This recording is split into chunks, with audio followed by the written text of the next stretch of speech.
असे हायवायदा डंपर येतं, हे असे हायवायदा डंपर येतं. ह्याच्यामध्ये बारीक कचकडी चालली आहे, वाळू चालली आहे, डबर चाललंय.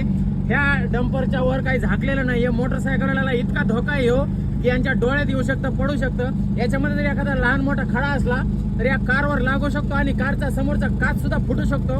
ही डंपरवाल्यांनी काळजी घेतली पाहिजे, पण त्यांना सांगितलेल्या सूचना सुद्धा ते पाळत नाहीयेत. तुम्ही समोर बघू शकता की दोन डंपरवाले एकमेकामध्ये चढाओढ लावून चाललेले आहेत आणि एका सोबत जर आले तर एकामेकाला साथ सुद्धा दुसऱ्या माणसाला हे सुद्धा देत नाही, साईड सुद्धा देत नाही. पाहू शकता डंपरवाल्याचे कसे मनमानी चालू आहेत.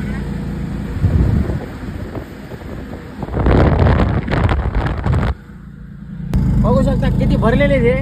वरच्या बाजूला जर बघितलं आपण तर पार शिग लावून भरल्यासारखे भरले तर. आणि याच्यावर प्रशासन कारवाई का करत नाही हेच लक्षात येत नाही. का यांच्या मागे एखाद्या भाऊचा, दादाचा, महाराजाचा हात आहे सांगताच येत नाही. यांच्या मागे काय नेमका मॅटर येतं.